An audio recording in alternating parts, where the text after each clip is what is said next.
నమో బుద్ధాయ. జై భీమ్, జై భారత్, జై సంవిధాన్. తథాగత భగవాన్ బుద్ధునికి, పరమ పూజ్యులు బోధిసత్వ డాక్టర్ బాబాసాహెబ్ అంబేద్కర్కు ప్రణామాలు తెలియజేస్తున్నాను. బహుజన యుద్ధవేరు యూట్యూబ్ ఛానల్కు స్వాగతం పలుకుతున్నాను. ఈ ఛానల్ను అందరికీ తెలియచేయండి ఇందులోని విషయాలు. భారత్ నిజంగా వెలిగిపోతుందా, లేక ప్రచారమే వెలుగులో ఉందా? యువశక్తి భ్రమల నుండి వాస్తవాల వైపు. ప్రపంచంలో 4వ ఆర్థిక వ్యవస్థగా ఉండటం గర్వకారణం. కానీ ఉద్యోగాల కోసం 4 సంవత్సరాలుగా క్యూ లైన్లో నిలబడే యువత ఉంటే ఆ గర్వం అసంపూర్ణమే. జీడిపి పెరగడం దేశానికి శుభవార్త. కానీ యువకుడి జేబులో జీతం పడినప్పుడు అది కుటుంబానికి శుభవార్త అవుతుంది. విశ్వగురు అనే బిరుదు ఎవరు ప్రపంచం స్వయంగా గుర్తించినప్పుడు మాత్రమే ఆ విశ్వగురువు వస్తుంది. మనం ఇప్పుడు ప్రపంచాన్ని ఒకసారి ప్రశాంతంగా పరిశీలిద్దాం. ఎందుకంటే ప్రపంచంతో పోల్చుకోకుండా ఏ దేశం ఎంత అభివృద్ధి చెందిందో చెప్పడం అసాధ్యం. దాదాపు 40 సంవత్సరాల క్రితం చైనా కూడా మనకలాగే అభివృద్ధి చెందుతున్న దేశమే. కోట్లాది మంది పేదరికంలో జీవించేవారు. గ్రామాల్లో మౌలిక సదుపాయాలు తక్కువగా ఉండేవి. కానీ ఒక నిర్ణయం ఆ దేశ చరిత్రను మార్చివేసింది. ప్రపంచానికి కర్మాగారంగా మారింది అనే లక్ష్యంతో చైనా విద్యను పరిశ్రమలతో అనుసంధానం చేసింది. లక్షలాది యువతకు నైపుణ్యాలు నేర్పించింది. భారీ పారిశ్రామిక మండలాలను ఏర్పాటు చేసింది. విదేశీ పెట్టుబడులను ఆకర్షిస్తుంది. ప్రపంచ కంపెనీలు తమ ఉత్పత్తిని చైనాలో ప్రారంభించాయి. ఫలితం ఏమిటి? కోట్లాది ఉద్యోగాలు ఏర్పడ్డాయి. కోట్లాది మంది పేదరికం నుండి బయటపడ్డారు. ఇప్పుడు వియత్నాంను చూద్దాం. ఒకప్పుడు యుద్ధంతో నాశనమైన దేశం. కానీ ఈరోజు ప్రపంచంలో ఎలక్ట్రానిక్ ఉత్పత్తుల తయారీలో ప్రముఖ దేశంగా నిలిచింది. ఎందుకు? అక్కడ ప్రభుత్వం పరిశ్రమలకు ఒక స్థిరమైన విధానాలను రూపొందించింది. విద్యను పరిశ్రమల అవసరానికి అనుగుణంగా మార్చివేసింది. నైపుణ్యాల అభివృద్ధికి అత్యధిక ప్రాధాన్యత ఇచ్చింది. ఫలితంగా ప్రపంచ కంపెనీలు వియత్నాంలో పెట్టుబడులు పెట్టడం ప్రారంభించాయి. బంగ్లాదేశ్ను కూడా మనం చిన్న చూపు చూడకూడదు. విస్తీర్ణంలో చిన్న దేశమే అయినప్పటికీ వస్త్ర పరిశ్రమలో ప్రపంచ స్థాయిలో తనకంటూ ఒక స్థానం సంపాదించింది. లక్షలాది మంది మహిళలకు ఉపాధి కల్పిస్తుంది. ప్రపంచ మార్కెట్కు దుస్తులను ఎగుమతి చేస్తూ విదేశీ మారక ద్రవ్యాన్ని సంపాదించింది. అంటే దేశం పెద్దదా చిన్నదా అనేది కాదు. సరైన విధానాలు, సమగ్రమైన అమలు, నైపుణ్యాలపై పెట్టుబడి ఇవే అభివృద్ధిని నిర్ణయిస్తాయి. ఇప్పుడు మన దేశాన్ని చూద్దాం. భారతదేశం ప్రపంచంలో అత్యంత ప్రతిభావంతమైన యువతను కలిగి ఉంది. మన విద్యార్థులు అమెరికాలో, యూరప్లో, ఆస్ట్రేలియా, జపాన్, గల్ఫ్ దేశాల్లో అత్యున్నత స్థానాల్లో పనిచేస్తున్నారు. చైనాలో కూడా మన భారతీయులు పనిచేస్తున్నారు. ప్రపంచంలోని అనేక సాంకేతిక సంస్థలకు భారతీయుల నాయకత్వం వహిస్తున్నారు. గూగుల్, మైక్రోసాఫ్ట్, అడోబ్, IBM వంటి ప్రపంచ దిగ్గజ సంస్థలలో భారతీయులు అత్యున్నత బాధ్యతలను నిర్వహిస్తున్నారు. అయితే అదే ప్రశ్న మళ్ళీ మన ముందుకు వస్తుంది. ప్రపంచ కంపెనీలను నడిపించే ప్రతిభ భారతీయులదైతే అదే భారతీయ యువతకు స్వదేశంలో ఎందుకు ఉద్యోగాలు దొరకడం లేదు? మోడీ గారు చెప్పండి ఈ ప్రశ్నకు బీజేపీ సమాధానం చెప్పాలి. ఈ ప్రశ్నకు సమాధానం చెప్పే వ్యక్తులు లేరు. ఈ సమాధానం వ్యవస్థలో ఉంది. మన దేశంలో ప్రతిభకు కొరవలేదు. కానీ ప్రతిభను ఉత్పాదక శక్తిగా మార్చే విధానాలు ఇంకా పూర్తిగా విజయవంతం కాలేదు. ఇక్కడే తయారీ రంగం ప్రాముఖ్యత వహిస్తుంది. ఒక దేశం సేవా రంగం ద్వారా మాత్రమే శాశ్వతంగా అభివృద్ధి చెందదు. సేవా రంగం ఎంత బలంగా ఉన్నా భారీ స్థాయిలో ఉద్యోగాలను సృష్టించేది తయారీ రంగమే, కర్మాగారాలే. ఒక కర్మాగారం ప్రారంభమైతే కేవలం ఇంజనీర్లకే కాక టెక్నీషియన్లకు, ఎలక్ట్రీషియన్లకు, డ్రైవర్లకు, రవాణా కారిడార్లు, చిన్న వ్యాపారులు, హోటళ్ళు, గిడ్డంగులు, ఇలా వందలాది రంగాలకు ఉపాధి లభిస్తుంది. అందుకే చైనా, జర్మనీ, దక్షిణ కొరియా వంటి దేశాలు తయారీ రంగాన్ని తమ ఆర్థిక వ్యవస్థకు వెన్నెముకగా మార్చినాయి. భారత్ కూడా make in India, production linked incentive వంటి కార్యక్రమాల ద్వారా ఈ దశ వైపు అడుగులు వేసింది. మొబైల్ ఫోన్ తయారీతో భారత్ గత కొన్ని సంవత్సరాల్లో గణనీయమైన పురోగతిని సాధించింది. అయితే ఇది ఒక సానుకూల పరిణామం. అయితే ఆర్థికవేత్తలు చెప్తున్నది ఏమిటంటే, ఈ పురోగతిని మరింతగా విస్తరించి యంత్రాలు, ఎలక్ట్రానిక్స్, సెమీ కండక్టర్లు, వైద్య పరికరాలు, గ్రీన్ టెక్నాలజీ, వ్యవసాయ యంత్రాల తయారీ వంటి రంగాలకు కూడా తీసుకువెళ్ళాలి. అప్పుడే లక్షలాది కొత్త ఉద్యోగాలు సృష్టించే అవకాశం ఉంటుంది. ఇక్కడ ముఖ్యమైన మరో ప్రశ్న వస్తుంది. యువత ఉద్యోగం రావడానికి కేవలం పరిశ్రమలు ఉంటే సరిపోదు. సమాధానం సరిపోదు. పరిశ్రమకు అవసరమైన నైపుణ్యాలు కూడా ఉండాలి. మన దేశంలో విద్య గురించి మాట్లాడేటప్పుడు మనకు ఒక అసౌకర్యమైన నిజాన్ని అంగీకరించవలసిందే. మన విద్యార్థులు పరీక్షలు బాగా రాయడం నేర్చుకున్నారు, కానీ పరిశ్రమలు పెట్టినప్పుడు అవసరమైన నైపుణ్యాలను అదే స్థాయిలో నేర్చుకుంటున్నారా లేదా అనే ప్రశ్నకు సమాధానం వెతకాల్సిన అవసరం ఉంది. ఒక ఇంజనీరింగ్ కళాశాల నుండి వేలాది మంది విద్యార్థులు ప్రతి సంవత్సరం బయటకు వస్తున్నారు. BSc, BCom, MA, MSc, MBA, ITI, polytechnic, ఇలా లక్షలాది మంది విద్యను పూర్తి చేస్తున్నారు. కానీ వారిలో ఎంతమంది ఉద్యోగానికి సిద్ధంగా ఉన్నారు? ఈ ప్రశ్నను పరిశ్రమలు కూడా పదే పదే లేవనెత్తుతున్నాయి. అనేక కంపెనీలు ఉన్నాయి, అభ్యర్థులు ఉన్నారు, కానీ అవసరమైన నైపుణ్యాలు ఉన్న అభ్యర్థులు తక్కువని చెప్తున్నారు. అదే సమయంలో యువత కూడా ఒక మాట చెప్తుంది: మాకు నైపుణ్యాలు ఉన్నాయి, కానీ ఉద్యోగాలు లేవు. ఈ రెండు వాదనల మధ్య ఉన్న అంతరాన్ని పోడ్చడం ప్రభుత్వం, విద్యార్థులు, విద్యా సంస్థలు, పరిశ్రమలు కలిసి కూర్చొని చేయాల్సిన పని. ఈ నేపథ్యంలోనే కేంద్ర ప్రభుత్వం ప్రధానమంత్రి కౌశల్ వికాస్ యోజనను ప్రారంభించింది. లక్ష్యం గొప్పదే. భారత యువతకు, పరిశ్రమకు అవసరమైన నైపుణ్యాలు నేర్పించడం, గ్రామీణ యువతకు ఉపాధి అవకాశాలను కల్పించడం, చదువు మధ్యలో ఆపిన వారికి కూడా శిక్షణ అందించడం. ఈ ఆలోచనను ఎవరు వ్యతిరేకించడం లేదు. కానీ ప్రజాస్వామ్యంలో ఒక మంచి ఆలోచన సరిపోదు. అది ఎలా అమలవుతుందో కూడా అంతే ముఖ్యం.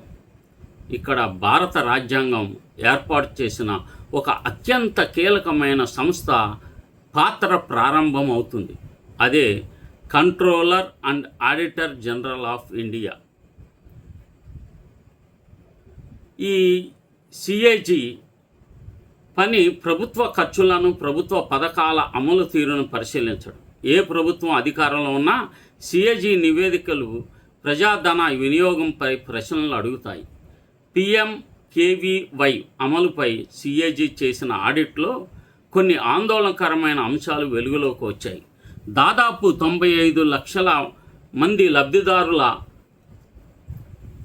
డేటాను పరిశీలించినప్పుడు పెద్ద ఎత్తున బ్యాంకు ఖాతా వివరాల్లో లోపాలు ఉన్నట్లు గమనించింది.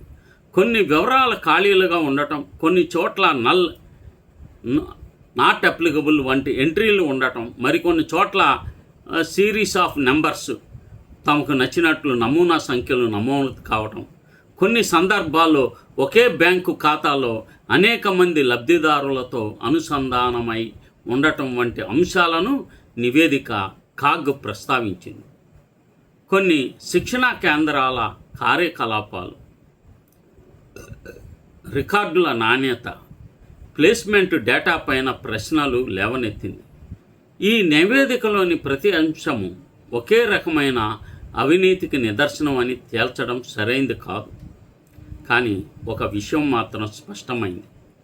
యువత కోసం వేల కోట్ల రూపాయలు ఖర్చు చేస్తున్నప్పుడు ఆ డబ్బు నిజంగా ప్రయోజనం చేకూర్చిందా లేదా అన్నది మరింతగా ఖచ్చితంగా పర్యవేక్షించాలి. ఆ అవసరం ఉంది. ఎందుకంటే ఒక పథకంలో జరిగే చిన్న నిర్లక్ష్యం కూడా ఒక యువకుడి జీవితంలో పెద్ద నష్టంగా మారుతుంది. ఇప్పుడు మరో ప్రశ్న అడుగుదాం. ప్రపంచంలో అత్యధిక యువజనం ఉన్న దేశంలో నిరుద్యోగం ఎందుకు అంత చర్చకు వస్తుంది?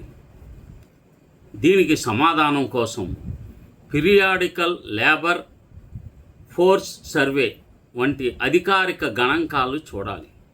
ఈ గణాంకాలు చెప్తున్నది ఏమిటంటే, చదువుకున్న యువతలో నిరుద్యోగం సాధారణ జాతీయ సగటు కంటే ఎక్కువగా ఉంది. ముఖ్యంగా 15 నుండి 29 సంవత్సరాల మధ్య వయసు గల యువతలో ఉద్యోగాల కోసం ఎదురు చూస్తున్న వారి సంఖ్య గణనీయంగా ఉంది.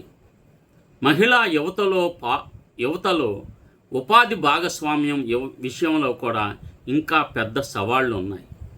ఇవి కేవలం సంస్థ కాదు. ఈ సంఖ్య వెనుక లక్షలాది కుటుంబాల కథలు కూడా ఉన్నాయి.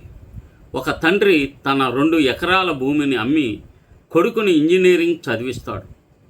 4 ఏళ్ళు పూర్తవుతాయి. డిగ్రీ చేతిలోకి వస్తుంది. కానీ ఉద్యోగం మాత్రం రాదు.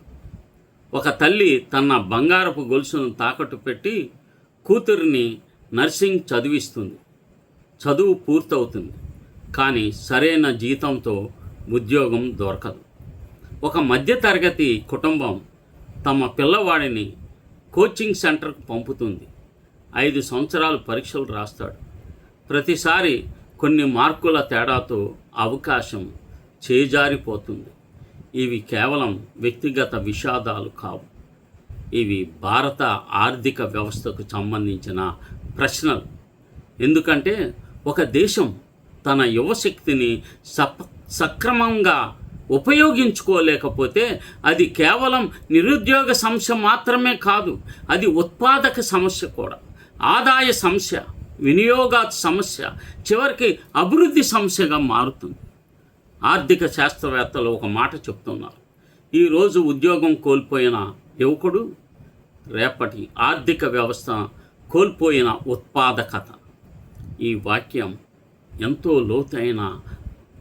ఎంత లోతైనదో ఆలోచించండి. ఒక యువకుడు పని చేస్తే అతనికి జీతం వస్తుంది.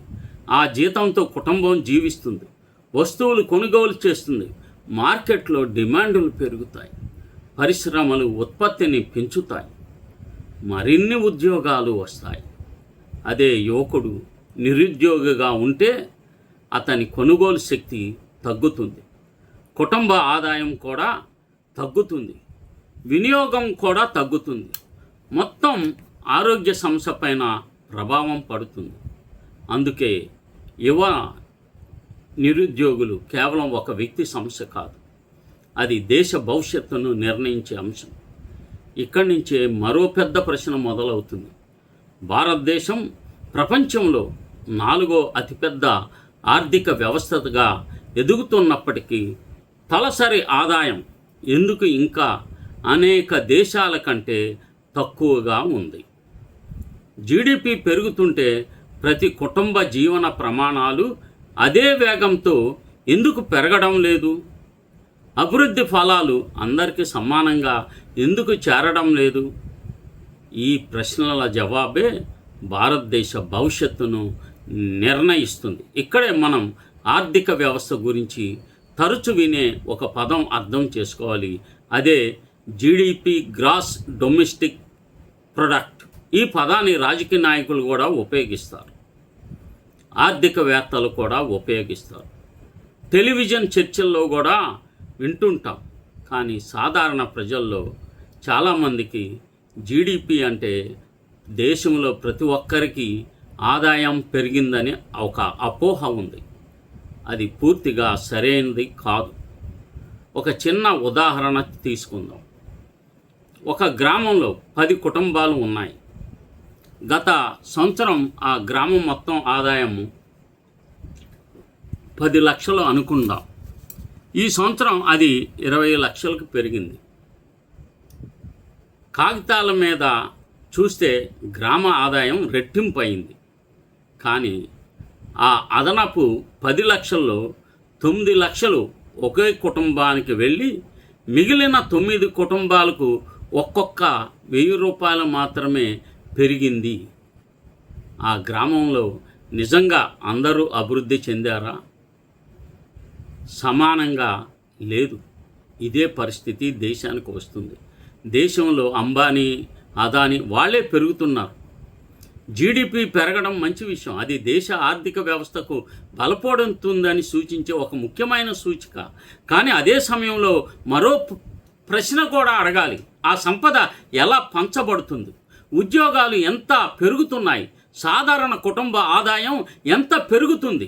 విద్య, ఆరోగ్యం, పోషకాహారం వంటి రంగాల్లో ప్రజల జీవన ప్రమాణాలు ఎంత మెరుగుపడుతున్నాయో తెలుసుకోవాలి. ఈ ప్రశ్నల సమాధానం చెప్పేది కేవలం జీడిపి కాదు. అందుకే ప్రపంచ per capita income, human develop index, labour force participation, poverty, nutrition, education వంటి అనేక సూచికలను కలిపి చూస్తూ ఇప్పుడు భారతదేశం గురించి మాట్లాడుకుందాం. భారతదేశం ప్రపంచంలో అత్యంత వేగంగా అభివృద్ధి చెందుతున్న ప్రధాన ఆర్థిక వ్యవస్థలో ఒకటి.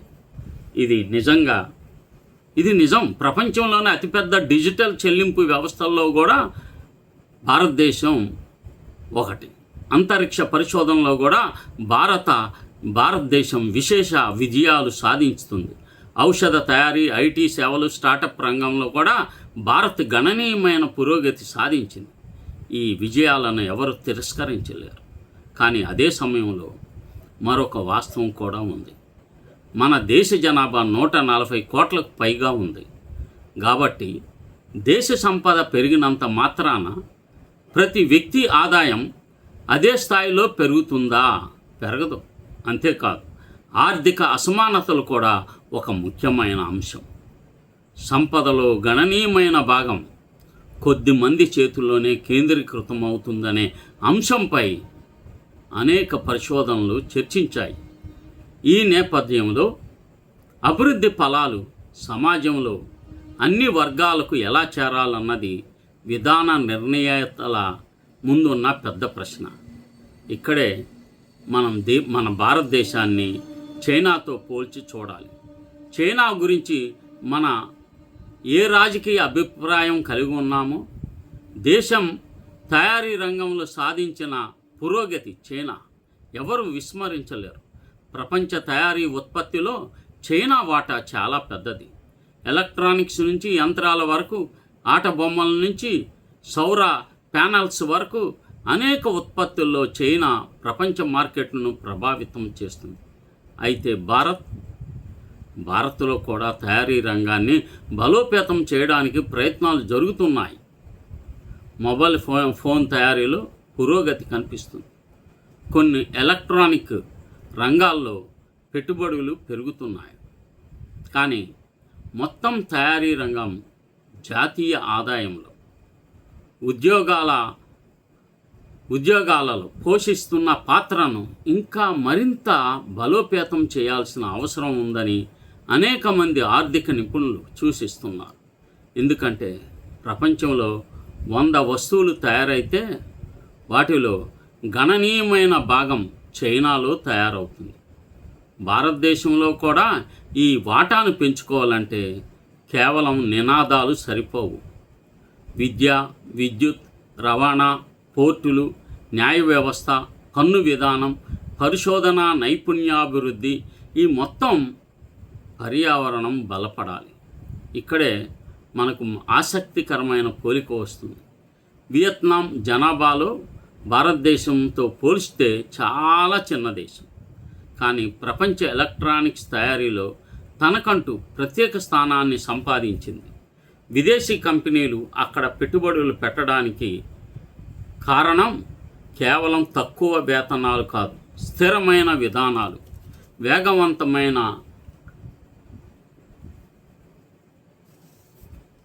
పరిపాలన కూడా కారణాలే. బంగ్లాదేశ్ను కూడా మనం ఇదే కోణంలో చూడాలి. వస్త్ర పరిశ్రమలో ఆ దేశం సాధించిన పురోగతి అనేక మంది ఆర్థికవేత్తల దృష్టిని ఆకర్షించింది. ముఖ్యంగా మహిళల ఉపాధి పెరగడంతో ఆ పరిశ్రమ కీలక పాత్ర పోషించింది. దీని అర్థం బంగ్లాదేశ్ అన్ని రంగాల్లో భారత్ను దాటిపోయిందని కాదు, కానీ కొన్ని రంగాల్లో వారు అనుసరించిన విధానాల నుంచి భారత్ కూడా నేర్చుకోవచ్చని అర్థం. ప్రపంచ పోటీ అంటే దేశాల మధ్య గర్వంగా పోటీ కాదు, అది నేర్చుకునే పోటీ. ఎక్కడ మంచి విధానం ఉందో అక్కడి నుంచి నేర్చుకోవడం, ఎక్కడ పొరపాటు జరుగుతుందో దాన్ని పునరావృతం చేయకుండా ఉండడం, ఇదే అభివృద్ధి చెందిన దేశాల లక్ష్యం.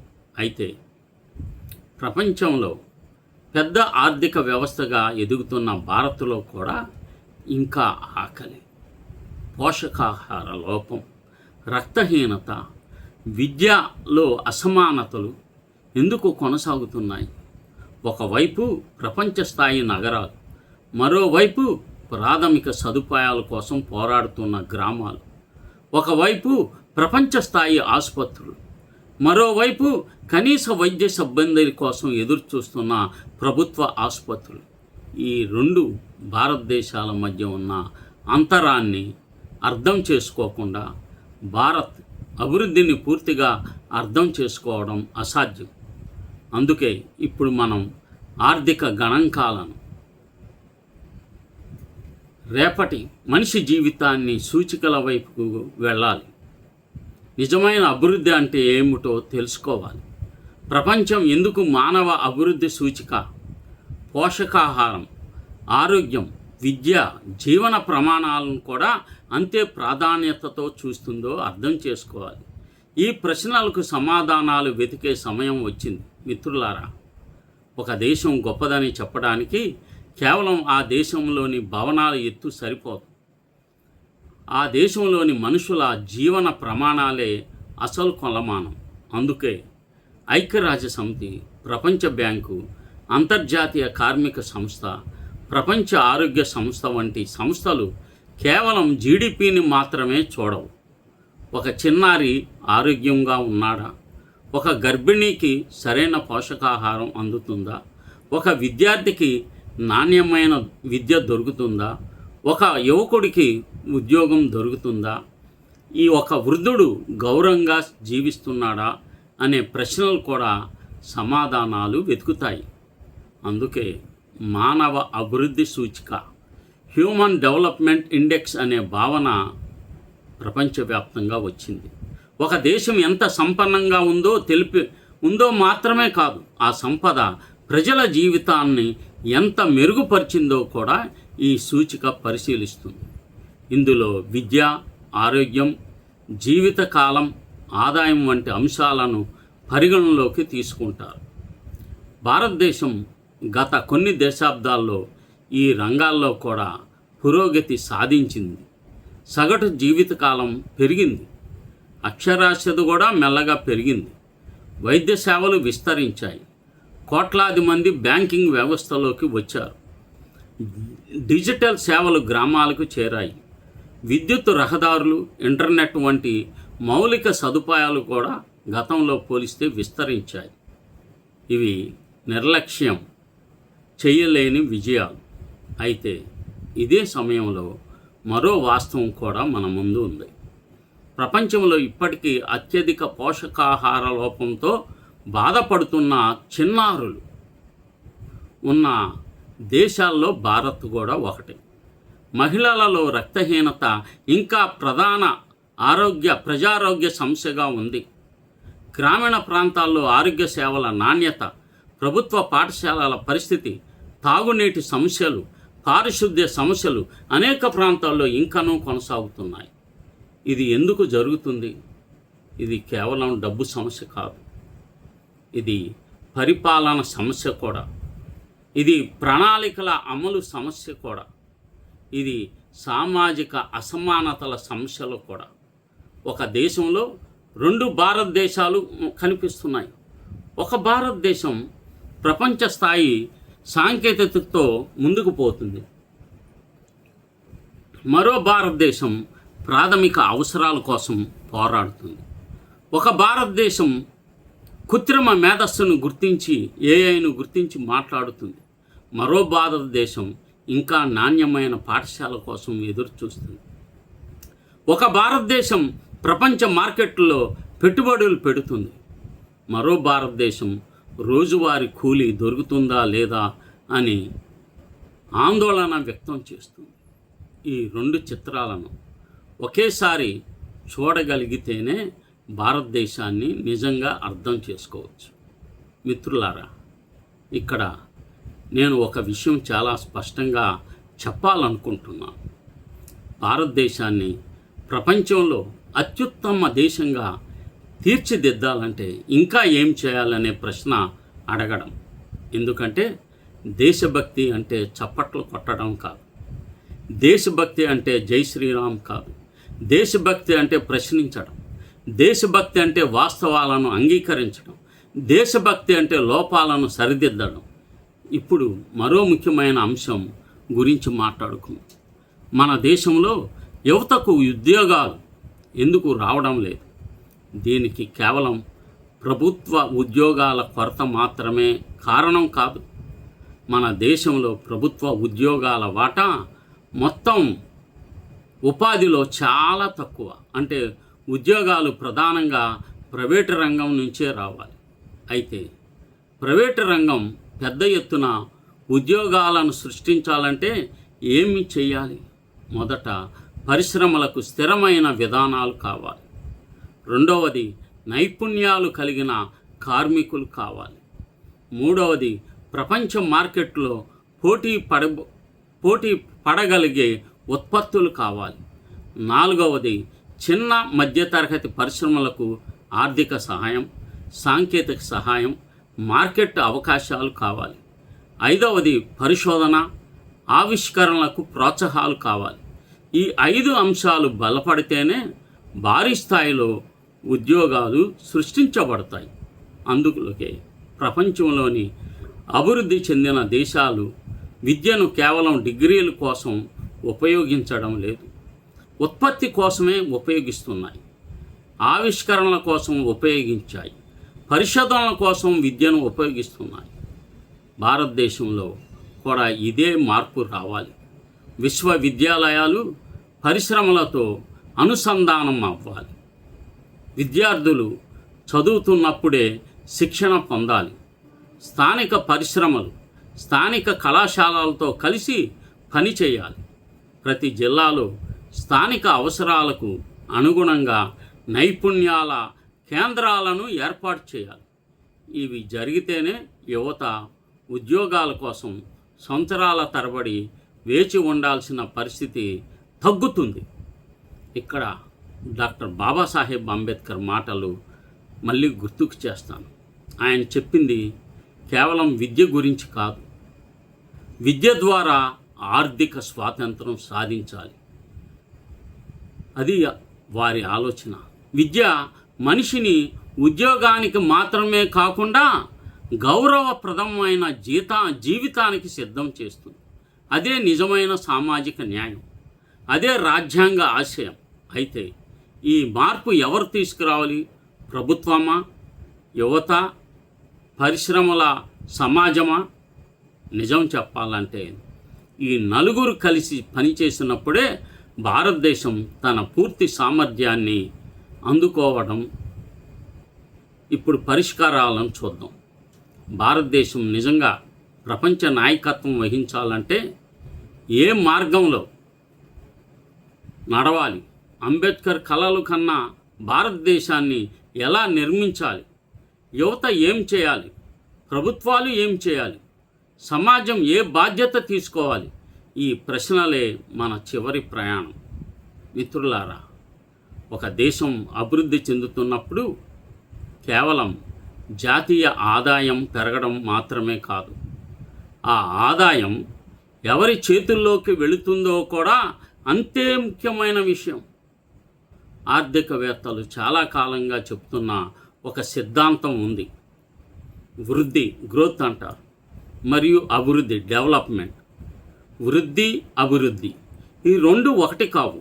వృద్ధి అంటే సంపద పెరగడం, అభివృద్ధి అంటే ఆ సంపద సమాజంలోని ఎక్కువ మంది జీవితాలను మెరుగుపరచడం. ఒక నగరంలో 10 భారీ పరిశ్రమలు స్థాపించబడ్డాయని అనుకుందాం. పెట్టుబడులు వచ్చాయి, ఉత్పత్తి పెరిగింది, జీడిపి కూడా పెరిగింది. కానీ ఆ పరిశ్రమల్లో స్థానిక యువతకు ఉద్యోగాలు రాకపోతే, చిన్న వ్యాపారులు మూతపడితే, రైతులు భూములు కోల్పోయి వారికి ప్రత్యామ్నాయ జీవనోపాధి దొరకకపోతే ఆ వృద్ధిని నిజమైన అభివృద్ధి అని చెప్పగలమా? అందుకే ప్రపంచం ఇప్పుడు సమ్మిళిత అభివృద్ధి, ఇన్క్లూసివ్ గ్రోత్ అనే భావనపై ఎక్కువగా ఆధారపడుతుంది. అభివృద్ధి ఫలాలు సమాజంలోని అన్ని వర్గాలకు చేరాలి, గ్రామానికి చేరాలి, ముఖ్యంగా మహిళలకు చేరాలి, వెనకబడిన వర్గాలకు చేరాలి, యువతకు చేరాలి. అప్పుడు మాత్రమే ఆర్థిక వృద్ధి శాశ్వతంగా నిలుస్తుంది. ఇక్కడే భారతదేశం ముందు ఒక పెద్ద అవకాశం ఉంది. ఇదే సమయంలో ఒక పెద్ద సవాలు కూడా ఉంది. మన దేశంలో ప్రతి సంవత్సరం లక్షలాది మంది యువత ఉద్యోగ మార్కెట్లోకి అడుగుపెడుతున్నారు. వీరిలో కొందరు అత్యున్నతమైన విద్యావంతులు, కొందరు ఐటీఐలు, పాలిటెక్నిక్లు పూర్తి చేసినవారు, మరికొందరు గ్రామీణ ప్రాంతాల నుంచి వచ్చిన యువకులు. ఈ అందరికీ తగిన ఉపాధి అవకాశాలు కల్పించగలిగితే భారతదేశం ప్రపంచ ఆర్థిక వ్యవస్థను ప్రభావితం చేసే శక్తిగా ఎదగగలదు. కానీ అది జరగకపోతే ఈ అవకాశమే ఒక సామాజిక ఒత్తిడిగా మారే ప్రమాదం కూడా ఉంటుంది. ఇప్పుడు మరో కీలకమైన అంశం గురించి మాట్లాడుకుందాం. అదే బ్రెయిన్ డ్రైన్, మేధావుల వలస. ప్రపంచంలో అత్యుత్తమ విశ్వవిద్యాలయాల్లో చదువుతున్న భారతీయ విద్యార్థుల సంఖ్య ప్రతి సంవత్సరం పెరుగుతుంది. America, Canada, United Kingdom, Australia, German, Singapore వంటి దేశాల్లో లక్షలాది మంది భారతీయ యువత ఉన్నారు. వారిలో చాలామంది అక్కడే ఉద్యోగాలు చేస్తున్నారు. ఈ విషయం 2 కోణాలలో చూడాలి. ఒక కోణంలో చూస్తే అది భారతీయుల ప్రతిభకు నిదర్శనం. ప్రపంచం భారతీయులను కోరుకుంటుంది, ఇది గర్వించదగ్గ విషయం. కానీ మరో కోణంలో చూస్తే ఒక ప్రశ్న వస్తుంది. ఇంత ప్రతిభ కలిగిన యువత స్వదేశంలోనే అదే స్థాయి అవకాశాలు ఎందుకు పొందలేకపోతుందా? ఈ ప్రశ్నకు సమాధానం ఒక్క ప్రభుత్వంలో లేదు. ఇది దశాబ్దాలుగా కొనసాగుతున్న నిర్మాణాత్మకమైన సమస్య. పరిశోధనపై తక్కువ పెట్టుబడులు, విశ్వవిద్యాలయాలు, పరిశ్రమల మధ్య బలహీనమైన అనుసంధానం, అధునాతన తయారీ రంగం పరిమిత స్థాయిలో ఉండడం వంటి అనేక కారణాలు దీనికి దారితీశాయి. ఇప్పుడు ప్రపంచం విప్లవం వైపు వెళుతుంది. కృత్రిమ మేధస్సు, robotics, automation, quantum computing, green energy ఇవి కేవలం సాంకేతిక పదాలు కావు. రాబోయే 20 సంవత్సరాల ఉద్యోగాలను నిర్ణయించే రంగాలు. ప్రశ్న ఏమిటంటే, ఈ కొత్త ప్రపంచానికి మన విద్యా వ్యవస్థ సిద్ధంగా ఉందా? ఈరోజు ఒక విద్యార్థి పాఠశాలలో నేర్చుకుంటున్నది 10 సంవత్సరాల తర్వాత ఉద్యోగంగా మారేందుకు ఉపయోగపడుతుందా లేదా? ఈ ప్రశ్నకు సమాధానం వెతకకుండా మనం భవిష్యత్తును నిర్మించలేం. అందుకే అభివృద్ధి చెందిన దేశాలు ఇప్పుడు పిల్లలకు కేవలం పుస్తకాల జ్ఞానం మాత్రమే కాదు, సమస్యలను పరిష్కరించే సామర్థ్యం, పరిశోధన, సృజనాత్మకత, సాంకేతిక నైపుణ్యాలను కూడా నేర్పిస్తున్నాయి. భారత్లో కూడా ఈ దిశగా అడుగులు వేయాలి. కొత్త విద్యా విధానం, డిజిటల్ లెర్నింగ్, స్కిల్ డెవలప్మెంట్ కార్యక్రమాల వంటి పైన చర్యలు తీసుకోవాలి. అయితే వీటి ప్రభావం గ్రామీణ ప్రాంతాల వరకు, ప్రభుత్వ పాఠశాలల వరకు, ఆర్థికంగా వెనుకబడిన విద్యార్థుల వరకు సమానంగా చేరడం లేదు. అత్యంత అవసరం. ఇవి కూడా పేదలకు, ఎస్సీ, ఎస్టీ, బీసీ, మైనారిటీలకు చేరాలి. మిత్రులారా, మన దేశానికి వనరుల కొరత లేదు, ప్రతిభకు కొరత లేదు, యువశక్తికు కొరత లేదు. కొరవడింది అవకాశాలను సమానంగా అందించే వ్యవస్థ. అందుకే రాజ్యాంగం సమాన అవకాశాలనే భావనను అంత ప్రాముఖ్యంగా చెప్పింది.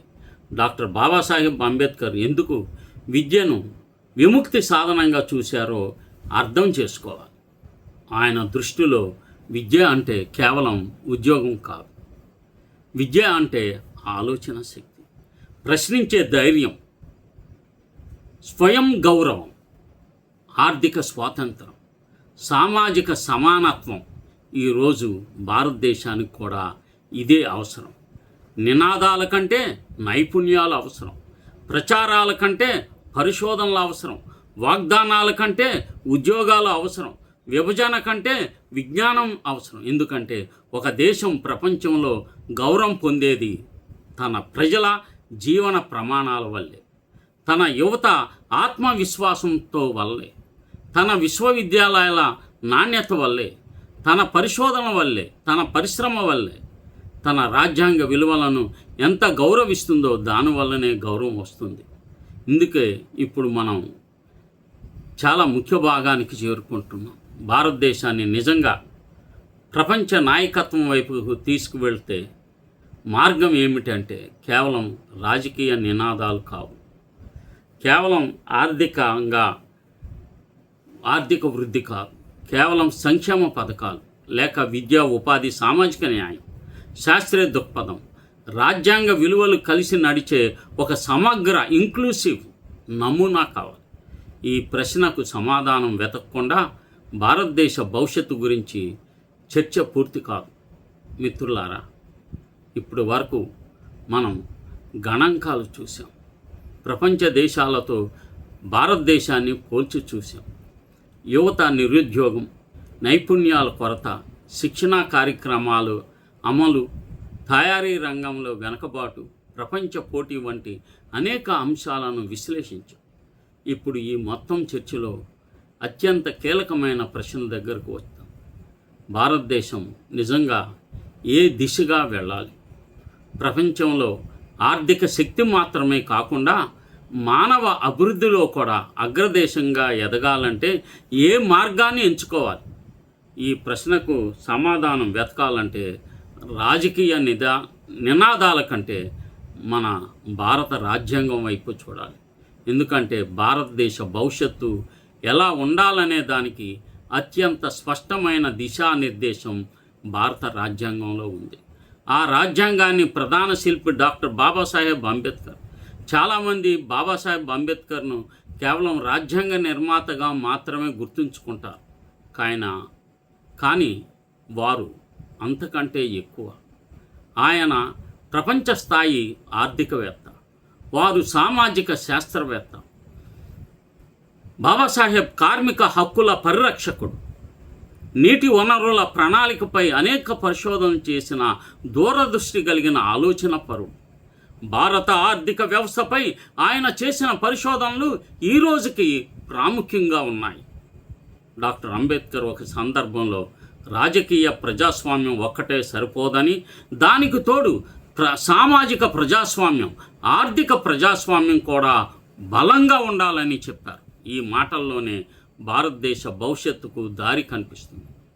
ఎన్నికలలో ఓటు వేయగలిగే హక్కు ప్రజాస్వామ్యానికి పునాది కావచ్చు. కానీ ఒక యువకుడి ఉద్యోగం లేకపోతే, ఒక చిన్నారికి నాణ్యమైన విద్య అందకపోతే, ఒక కుటుంబానికి ఆరోగ్య సేవలు అందుబాటులో లేకపోతే, ఒక మహిళకు సమాన అవకాశాలు లేకపోతే ఆ ప్రజాస్వామ్యం పూర్తి స్థాయిలో ఫలితంగా ఉన్నట్లు చెప్పలేం.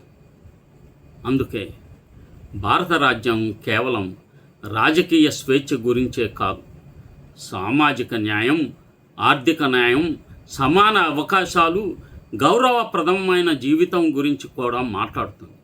ఈరోజు దేశంలో ఒక చర్చ తరచూ వినిపిస్తుంది. అభివృద్ధిని పూర్తిగా ప్రభుత్వం తీసుకురావాలా, లేక పూర్తిగా ప్రైవేటు రంగానికే వదిలివేయాలా? ప్రపంచ అనుభవం చెబుతున్నది ఏమిటంటే ఈ రెండు ఒకదానికొకటి ప్రత్యామ్నాయాలు కావు. ఒకటి లేకుండా మరొకటి పూర్తి ఫలితాన్ని ఇవ్వదు. ప్రభుత్వం నాణ్యమైన విద్యను అందించాలి, ప్రజలకు అందుబాటులో ఆరోగ్య సేవలను కల్పించాలి, రహదారులు, విద్యుత్, రవాణా వంటి మౌలిక సదుపాయాలు, నీరు, అత్యంతంగా నీరు, వీటినన్నిటినీ అభివృద్ధి చేయాలి. చట్టపాలనను బలోపేతం చేయాలి. అదే సమయంలో ప్రైవేటు పరిశ్రమలు పెట్టుబడులు పెట్టాలి, పరిశోధన చేయాలి, కొత్త ఉత్పత్తులను అభివృద్ధి చేయాలి, ప్రపంచ మార్కెట్లో పోటీ పడాలి, పెద్ద ఎత్తున ఉద్యోగాలను సృష్టించాలి. ఈ రెండు శక్తులు సమన్వయంతో పనిచేసినప్పుడే ఒక దేశం వేగంగా అభివృద్ధి చెందుతుంది. ప్రపంచ చరిత్రను పరిశీలిస్తే ఇదే విషయం స్పష్టంగా కనిపిస్తుంది. జపాన్, దక్షిణ కొరియా, సింగపూర్, చైనా వంటి దేశాలు ప్రభుత్వ ప్రణాళికలు, ప్రైవేటు పరిశ్రమలు, విద్యా వ్యవస్థ, పరిశోధనలు, ఈ 4 అంశాలను ఒకే లక్ష్యంతో ముందుకు నడిపించాలి. అందుకే అవి ప్రపంచ ఆర్థిక వ్యవస్థ కీలకమైన స్థానాన్ని సంపాదించగలిగాయి. భారతదేశం కూడా ఇదే దిశగా అడుగులు వేస్తుంది. అయితే ఈ ప్రయాణం మరింత వేగంగా, మరింత సమగ్రంగా సాగాలి. ఈ ప్రయాణంలో మనం మర్చిపోకూడని అంశం అసమానత. ఒకవైపు ప్రపంచ స్థాయి కార్పొరేట్ కార్యాలయాలు నిర్మితం అవుతున్నాయి, మరోవైపు ప్రాథమిక సదుపాయాల కోసం ఎదురు చూస్తున్న గ్రామాలు ఉన్నాయి. ఒకవైపు కోట్ల రూపాయల వార్షిక ఆదాయాలు వచ్చాయి, మరోవైపు డిగ్రీ పూర్తి చేసి కూడా రోజువారీ కూలీ కోసం తిరుగుతున్న యువకులు ఉన్నారు. ఈ వ్యత్యాసం ఎక్కువైతే ఆర్థిక అభివృద్ధి ఉన్నా సామాజిక అసంతృప్తి పెరుగుతుంది. అందుకే అభివృద్ధి అంటే కేవలం సంపద సృష్టించడం కాదు, ఆ సంపూర్ణత, ఆ సంపద ద్వారా అవకాశాలను సమాజంలోని ప్రతి వర్గానికి అందించడం కూడా ముఖ్యం. రాజ్యాంగం చెప్పే సమాన అవకాశాల భావన కూడా ఇదే. ఒక విద్యార్థి ఏ కుటుంబంలో పుట్టాడన్నది అతని భవిష్యత్తును నిర్ణయించకూడదు. అతని ప్రతిభ, అతని శ్రమ, అతని విద్యే అది నిర్ణయించాలి. ప్రభుత్వ పాఠశాలలో చదివిన విద్యార్థి కూడా ప్రపంచ స్థాయి శాస్త్రవేత్త కావాలి. రైతు కుమార్తె కూడా అంతరిక్ష పరిశోధకురాలు కావాలి. కార్మికుడు కుమారుడు కూడా దేశ అత్యున్నత పరిపాలన సేవల్లోకి వెళ్ళగలగాలి. అదే రాజ్యాంగం కళ. ఇది బాబాసాహెబ్ అంబేద్కర్ కళ. బాబాసాహెబ్ విద్యను కేవలం ఉద్యోగం కోసం మాత్రమే కాదు, మనిషి ఆత్మగౌరవం కోసం అవసరమని చెప్పారు. ఈరోజు ఈ ఆలోచనను మరింతగా విస్తరించాల్సిన అవసరం ఉంది. విద్యతో పాటు నైపుణ్యం కూడా ఉండాలి. నైపుణ్యంతో పాటు ఉపాధి కూడా ఉండాలి. ఉపాధితో పాటు గౌరవప్రదమైన జీవితం ఉండాలి. అప్పుడే సామాజిక న్యాయం నిజమైన అర్థంలో సాకారం అవుతుంది. ప్రపంచం ఇప్పుడు 4వ పారిశ్రామిక విప్లవంలోకి అడుగుపెట్టింది. కృత్రిమ మేధస్సు, artificial intelligence, robotics, biotechnology, green energy, semi కండక్టర్లు, క్వాంటమ్ కంప్యూటింగ్ వంటి రంగాల్లో కూడా దశాబ్దాల్లో ప్రపంచ ఆర్థిక వ్యవస్థను నిర్దేశిస్తున్నాయి. కనుక మనం ఈ అంశాలను పూర్తిగా పరిగణనలోకి తీసుకొని డెఫినెట్గా మన దేశాన్ని ముందుకు తీసుకువెళ్లాల్సిన బాధ్యత మన మీద ఉంది. ప్రచారం సంపదను సృష్టించదు, ఉత్పత్తిని సృష్టిస్తుంది. కనుక దేశాన్ని నినాదాలు దేశాన్ని మార్చవు. నాణ్యమైన విద్య, నైపుణ్యాలు, పరిశోధన, శ్రమ, రాజ్యాంగ విలువలే దేశాన్ని మారుస్తాయి. ఇదే భారతదేశం ముందుకు సాగాల్సిన మార్గం. కనుక ఈ విషయాలు గమనంలో ఉంచుకొని దేశాన్ని ముందుకు తీసుకువెళ్ళటానికి యువతకు అవకాశాలు కల్పించాలని నేను విజ్ఞప్తి చేస్తున్నాను. ఈ బహుజన యుద్ధవేరు యూట్యూబ్ ఛానల్ను సబ్స్క్రైబ్ చేయండి, షేర్ చేయండి, అందరికీ తెలియచేస్తారని చెప్పి విజ్ఞప్తి చేస్తూ నమో బుద్ధాయ.